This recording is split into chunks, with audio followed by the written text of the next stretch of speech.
We're going to spend a little time this afternoon talking about extreme weight forward center hunting errors. What they are, what EFOC does for your errors performance, how it's measured, how to build them, and how to tune them. Now, as we start today, I want each of you just to ask yourself 2 questions, and you keep those questions and answers in mind as we go through the presentation.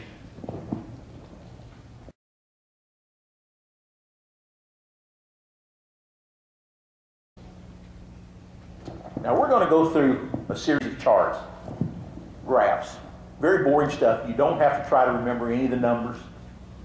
This just shows some of the data that we've picked up in the study off of the errors.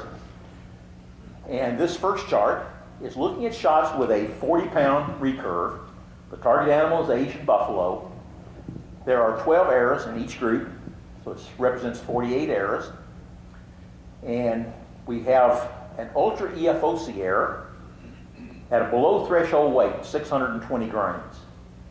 Now all of these arrows are matching. They have the same broadhead, same shaft diameter. The second one here is a normal FOC. It's 11.8%. And this thing's messed my numbers up. It's 623 grains.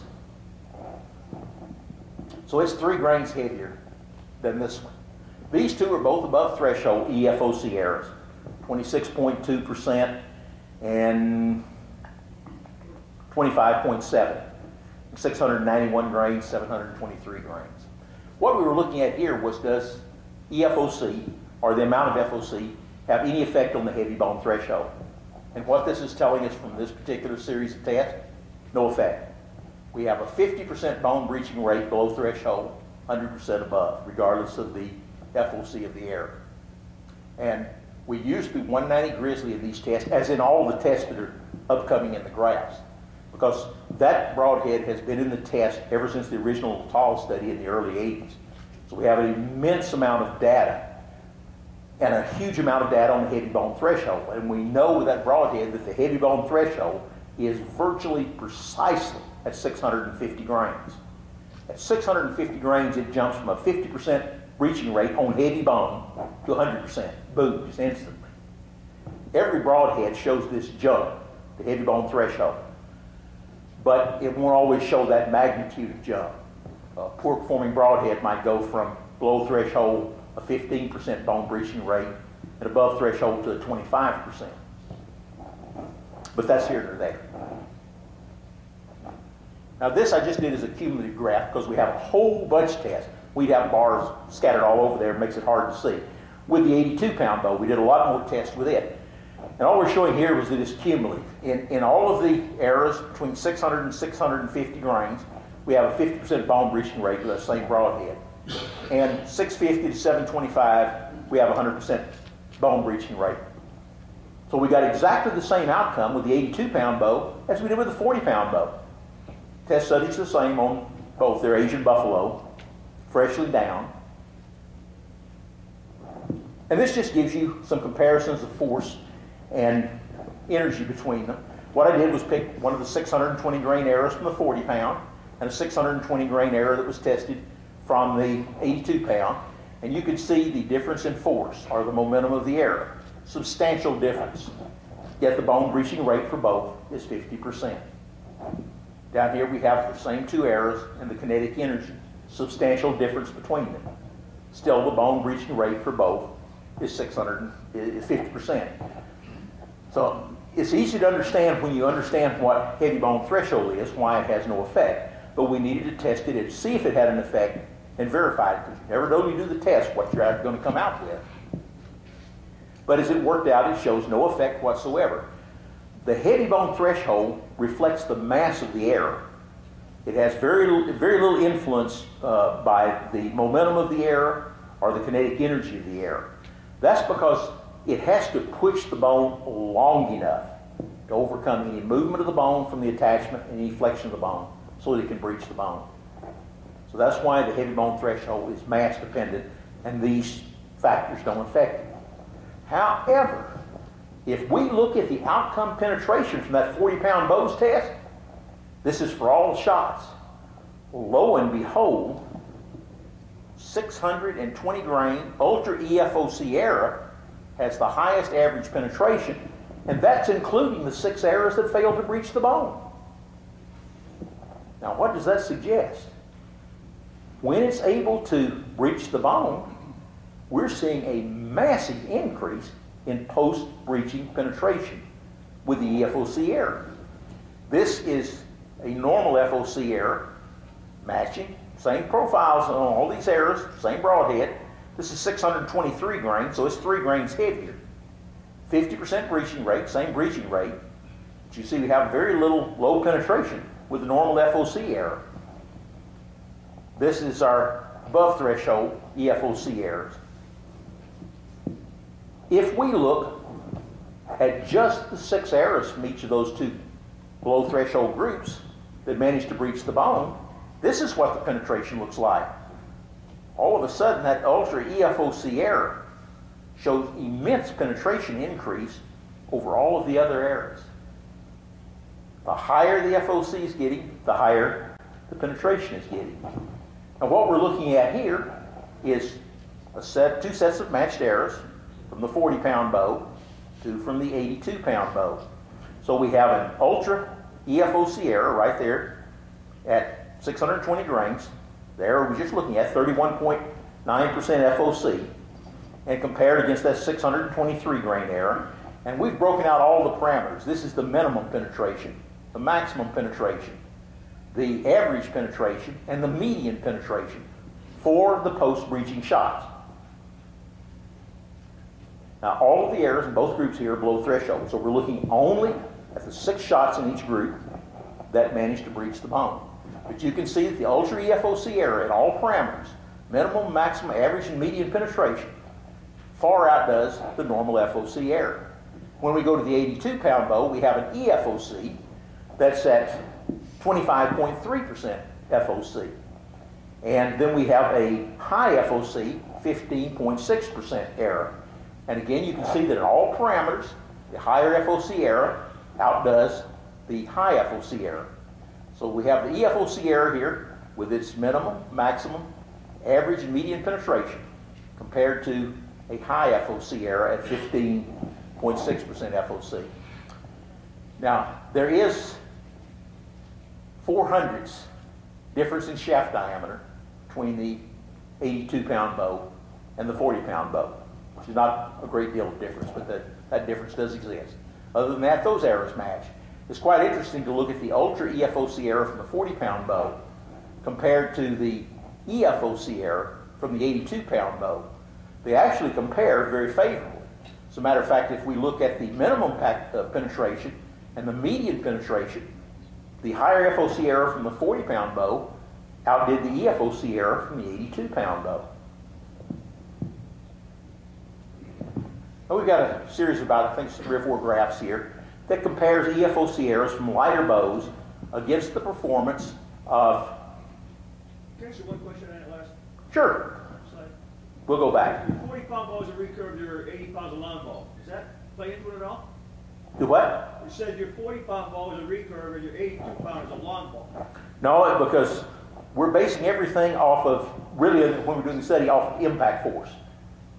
These are all done at 20 yards shots, and we're looking at the 20-yard impact force, which was the slide we had earlier showing the huge difference between the 82-pound bow's impact force and kinetic energy, as opposed to the recurve. The arrow doesn't know what kind of bow it's shot off of. It doesn't know if it came off a long bow, a recurve, a compound. Right. Well, once it leaves, all that matters is the arrow and whatever energy it derived from the bow and how it uses that energy. So it doesn't drive more or less energy from either type of bows, I guess. No, it really wouldn't. You can get a high performance longbow that will way outperform that old recurve. That's an old formula, Bayer Formula Silver that's probably 30 years old.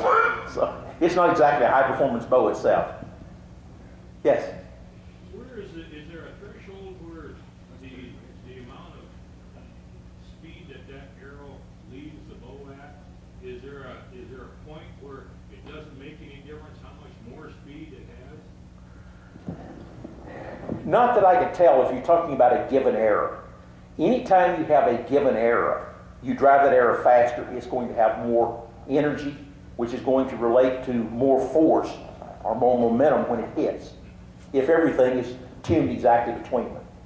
So it would always go up because the force of the arrow is going up, if everything else is equal. But is there a point where it goes up much less gradually? Yes, there is. There is a point where it does go up less, not as rapid an increase rate. That's actually the peak performance range for your bow, and you can graph that. Actually, we might save that till the end. I hope we have time at the end for some questions, and we'll get into that in more detail. Okay, this is from the 70-pound bow, and it is an EFOC arrow, and we're comparing it to the normal and high FOC arrows from the 82-pound longbow. Now, this reflects all of the arrows that are above threshold, so they have 100% bone breaching rate, with single blade heads. And in this group, we've separated only the 190 grain broadhead out from these. Well, the 190 grain grizzly, which is the same broadhead we have here. So you can see that the 70 pounds, the EFOC arrow, outdoes the normal and high FOC arrows from the 82-pound longbow. It is also, that 70 pounds also a straight-in longbow. Now here we have a 54-pound straight-in longbow, and we're comparing it to the 70-pound bows. This group would be all the single blades that are again above threshold, 100% bone breaching rate, and the ones out of that group that just have the same broadhead, that 190 grizzly. And you can see that the 54-pound outdoes the performance from the 70-pound. If we take that 54-pound bow and compare it to the 82-pound bow, it still outperforms the 82-pound bow when we're shooting our EFOC arrow versus the normal and high FOC arrows. Now in this chart, at the bottom we have those two above threshold EFOC arrows from the 40-pound recurve. And we're comparing them to those same two arrow groups from the 70-pound and the 82-pound. And they stack up pretty favorably. The 190 grizzly on normal FOC arrows out of the 82-pound bow shows higher average penetration. And you get the 190 grizzly on the 70-pound showing slightly higher penetration than this 40-pound recurve. But if we look at the 6 shots that breach the bone, so this is just the post-breaching penetration. For that below threshold ultra EFOC arrow from the 40-pound bow, you can see that its average penetration exceeds all of those other arrow groups, including the 82-pound with the same broadhead on it.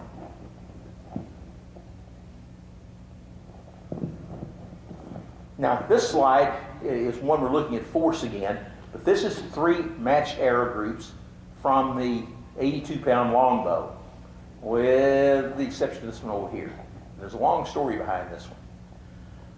This is an ultra EFOC arrow that's slightly above threshold. It weighs 655 grams. And it was built up and tuned to the 82-pound straight-in longbow. And once I got it tuned, I thought, well, it'd be nice to look at some different force levels with it. So I set out to see if I could tune it to the 64-pound ACSCX, which is a pretty high performance hybrid longbow. And I managed to get it tuned to it. But when I got it tuned, the dogged arrow chronographed to the foot per second exactly the same, which gives you a good idea of the performance level between the modern hybrid longbows and the traditional straight-in longbows. And first question that comes to a lot of people's mind is, wait a minute, a shaft that tunes to an 82-pound bow is going to be way too stiff for a 64-pound bow. Wrong. We hit the reverse of what our friends in New Guinea hit. That 82-pound longbow barely has a shelf in it. It's way out from center shot, which allows a pretty weak spine shaft to tune. The ACSCX is cut at center shot. When I went over to the ACSCX, the shaft was actually significantly weak because it was at center shot. So center shot is not your friend when you're working with EFOC. So what I did was take duct tape and a layer of Velcro on the outside and gradually build up the thickness of the arrow plate until I got the arrow tuned to the 64-pound ACSCX. So that's how I got the arrow tuned to 2 vastly different bows. Now these 2 arrows are below threshold. And so we're looking only at the 50% of shots that manage to breach the bow. The 655 grain one is above threshold. And interestingly enough, because we're going to do some more of the comparisons for this arrow was deliberately tested against only the largest body trophy class buffalo. So it is used on a much larger animal than these are. That's because we wanted to do some comparisons with some other arrows with it. But what we have here is we have our 620 grain, 25.3% FOC. And then 643 grains, so it's 23 grains heavier. This is a 15.6% FOC. So this one is a high FOC error. And then we have our ultra extreme at 655 grains, 31.4%. And up here we have the impact force, or the momentum of the arrows. And it varies very, very slightly, only because of the weight difference in the arrows. 620, 643, and 655. As the arrow weight goes up, the arrow makes the bow more efficient. It absorbs more of the bow's energy. So you can see that our penetration there is by far the highest with the Ultra EFOC error, dropping down to the EFOC error, and then down to the high FOC error. So we have three errors that are matched. Same broadhead, same shaft design, same external shaft diameter.